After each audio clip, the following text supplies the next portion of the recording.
Okay.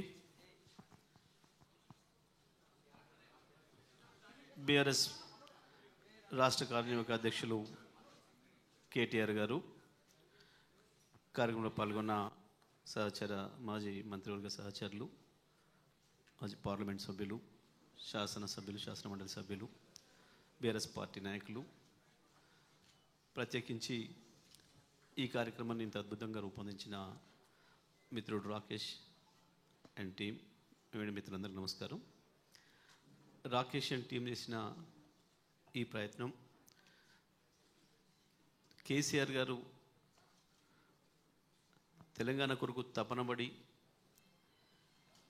Telangana తేవడమే కాదు, తెచ్చిన తెలంగాణను సంపూర్ణం చేసుకోవాలి, దీన్ని బంగారు తెలంగాణ చేసుకోవాలన్న దాంట్లో భాగంగా తెలంగాణ ఉద్యమం కొరకు ఎంత ప్రయత్నం చేసిండో, ఎటువంటి యజ్ఞం చేసిండో, దానికి మించి 10 సంవత్సరాలు ఎక్కువ పనిచేసిండు. ఉద్యమ సందర్భంలో రోజుకు 14-16 గంటలు పనిచేస్తే, ముఖ్యమంత్రి బాధ్యతలు వచ్చిన తర్వాత రోజుకు 18-20 గంటలు కూడా పనిచేశారు. ప్రత్యేకించి కాళేశ్వరం నిర్మాణాన్ని ప్రతిరోజు తన టేబుల్ మీద నుంచి పర్యవేక్షిస్తూ, ఆ ప్రాజెక్టుల నిర్మాణం జరుగుతున్న ప్రతి చోట నుంచి అక్కడ సీసీ కెమెరాలు పెట్టి ఎక్కడ ఏ రోజు ఎంత పని జరిగింది, అక్కడ ఏదైనా ఒక లారీ ఆగిపోతే కూడా ఇక్కడి నుంచి చూసి అక్కడ పలానా చోట లారీ ఆగింది, గంట సేపు అయింది, అది ఎందుకు కదులుతలేదు, ఖరాబ్ అయిందా, పని జరుగుతుందా లేదా. బహుశా ప్రపంచంలో ఏ పరిపాలకుడు కూడా చేయడు. దానివల్లనే అంత తొందరగా దాన్ని పూర్తి చేయగలిగినాం.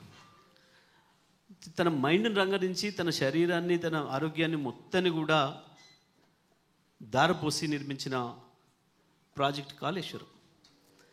కేసీఆర్ ఏ కాళేశ్వరాన్ని ఇష్టపడి చేసిండో, ఏ రైతాంగం కొరకు, ఏ వ్యవసాయ రంగాన్ని బాగు చేయాలని ప్రయత్నం చేసిండో, ప్రధానంగా ఆ రైతాంగం నుంచి కేసీఆర్ని దూరం చేయడానికి, తెలంగాణకు నీళ్ళు ఇచ్చే శాశ్వతమైన వరప్రధానిగా ఉన్న కాళేశ్వరాన్ని కట్టడాన్ని వ్యతిరేకిస్తున్న శక్తులు, ఇక్కడ కేవలం రేవంత్ రెడ్డి అనబడే గింతంతో వ్యతిరేకించడం కాదు.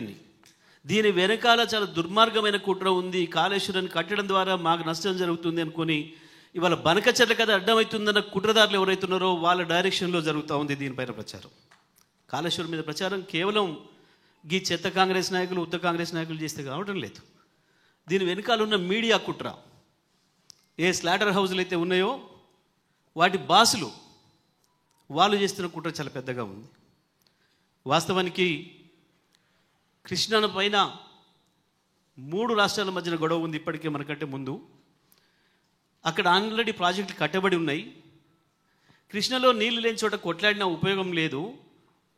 ఏ పద్ధతులనైతే వాళ్ళు పోతిరెడ్డిపాడును అడ్డగోలుగా పెంచుకొని కృష్ణ నీళ్లను దోసుకుపోయే ప్రయత్నం చేసినరో, మనకు అంతకు మించిన అద్భుతమైన అవకాశం ఉంది, ఇక్కడే ఉంది, కాళేశ్వరం దగ్గరే ఉంది అని చెప్పి దాన్ని దొరకబట్టి దానితోని తెలంగాణను శాశ్వతమైన కరువు విముక్తిగా చేయాలన్న ఆలోచనతో కేసీఆర్ గారు తీసుకొచ్చిన ఈ ప్రాజెక్టును కేవలం గోదావరి పైన మీరు ఎట్టి పరిస్థితులలో కూడా పైనీళ్ళు ముట్టుకోవద్దు అని చెప్పి 70 సంవత్సరాలుగా ఏ కుట్రలు అయితే జరిగినాయో ఆ కుట్రల్ని ఛేదించి గొంతే పట్టుకుంటాం, మేము ఇక్కడి నుంచి తెచ్చుకుంటామని చెప్పి ఏ నీళ్లు లేని చోట ప్రాణహిత పైన తమిడిహట్టి దగ్గర కట్టాలని చెప్పి కుట్ర చేసి ప్రాజెక్టే ప్రారంభించకుండా కాలువలు దోవే అద్భుతమైన ప్రయోగం చేసింది జలయజ్ఞం. ప్రపంచంలో ఇంత మించిన వింత ఉండదు. వాస్తవానికి ఒక ప్రాజెక్టు కట్టి ప్రజలకు నీళ్ళు ఇవ్వాలనుకుంటే ప్రాజెక్టు ముందు పూర్తి చేసి తర్వాత కాలువలు దవ్వుతాడు ఎవడైనా ఈ ప్రపంచంలో. కానీ ప్రాజెక్టుగా అనుమతే లేకుండా, ప్రాజెక్టు దగ్గర శంకుస్థాపన కూడా లేకుండా 16 చోట్ల 16 కాలువలకు శంకుస్థాపన చేసిపోయిండు రాజశేఖర్ రెడ్డి. కట్టని ప్రాజెక్టును మనం ఏదో వద్దన్నట్టు, దాన్ని బంద్ చేసినట్టు ఒక దుర్మార్గమైన ప్రచారం చేస్తూ, కాళేశ్వరం పైన ఏదైతే మన వ్యతిరేక శక్తులు, తెలంగాణ వ్యతిరేక శక్తులు, తెలంగాణ బాగుపడడం ఇష్టం లేని శక్తులు చేస్తున్న దుర్మార్గమైన ప్రచారాన్ని తిప్పికొట్టడానికి తప్పకుండా ఇటువంటి ప్రయత్నాలు ఇంకా ఇంకా అవసరం. ఇంకా కూడా కాళేశ్వరమే మనకు వరప్రధానని, కాళేశ్వరమే మనకు జీవధార అని చెప్పి తెలంగాణ ప్రజలకు ప్రతి ఒక్కరికి అవసరమయ్యే పద్ధతుల్లో ఇటువంటి ప్రయత్నాలు ఇంకా కొనసాగాల్సిన అవసరం ఉంది. ఇటువంటి ఇంకా చేయాల్సిన అవసరం కూడా ఉంది. దాని కొరకు ఇవాళ మిత్రుడు రాకేష్ చేసిన ప్రయత్నాన్ని అభినందిస్తూ మరి కార్యక్రమాన్ని కొనసాగిస్తూ దాంట్లో భాగంగా మిత్రులు ఈ కాళేశ్వరంతో కేవలం ఒక్క మహబూబ్ నగర్ జిల్లా తప్ప తెలంగాణలోని 9 జిల్లాలకు కూడా అవసరమైన సందర్భంలో ఉపయోగపడే పద్ధతిలో నిర్మాణం చేసిండు కేసీఆర్ గారు. హైదరాబాద్తో సహా రంగారెడ్డి, నల్లగొండ జిల్లాలతో సహా మొత్తం తెలంగాణలో ఉన్న 9 జిల్లాలకు ఉపయోగపడే పద్ధతుల్లో కాళేశ్వరాన్ని నిర్మాణం చేసిండ్రు. కాళేశ్వరం నిర్మాణం అయిన తర్వాత దాని మొట్టమొదటి ఫలితాన్ని పొందింది సూర్యాపేట జిల్లా.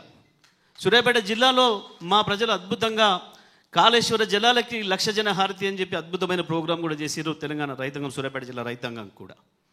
ఇంత స్పష్టంగా ఉన్న తర్వాత కూడా కాళేశ్వరమే లేదు, కూలిపోయింది అని చేసి వాళ్ళు చేసినది దుర్మార్గం ఏదైతే ఉందో, ఇవాళ ఇప్పుడు మనకు రాకేష్ టీమ్ చూపించిన ప్రతి చోట కూడా ఇప్పుడు నిన్న మొన్న వీళ్ళు పోయినప్పుడు నడుస్తున్న పంపులు అవన్నీ కూడా పూర్తిగా నందిమేడారం కావచ్చు, గాయత్రి కావచ్చు, అక్కడి నుంచి వెళ్ళి పైకి అన్నపూర్ణ కావచ్చు, రంగనాయక సాగర్ కావచ్చు, మల్లన్న సాగర్ కావచ్చు, కొండపోచమ్మ కావచ్చు, ప్రతి చోట కూడా ఇప్పుడు ఇవాళ నడుస్తున్న పంపులు ఇవన్నీ కూడా ఇవాళ నడుస్తున్నాయి. అంటే కాళేశ్వరం ఉన్నది, కాళేశ్వరం సజీవంగానే ఉన్నది. కాళేశ్వరం ఎక్కడికి పోలేదు, పోయింది వీళ్ళ బుర్రల్లో, తెలంగాణ ఆత్మలే కూడా పోయింది వాళ్ళ మనసులో తప్ప కాళేశ్వరం ఉంది, ఉంటుంది. తప్పకుండా తెలంగాణను మళ్ళీ కాళేశ్వరమే బతికిస్తుంది, ఎప్పటికీ అందులో సందేహం లేదు. ప్రాజెక్టులు కట్టుకుంటే ఎవడైనా రెండో పంట కొరకు కట్టుకుంటారు ప్రధానంగా. మొదటి పంట ఎట్లా నడిచిపోతుంది వర్షాలకి, వచ్చి అడపదడప వర్షాలకు కూడా.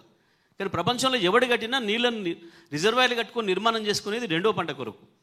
కానీ ఇప్పటికీ 2 సార్లు వచ్చిన యాసంగి పంటలను ఎండబెట్టింది కాంగ్రెస్ ప్రభుత్వం, కాళేశ్వరం పంపుల్ని ఆన్ చేయకుండా అంతటా.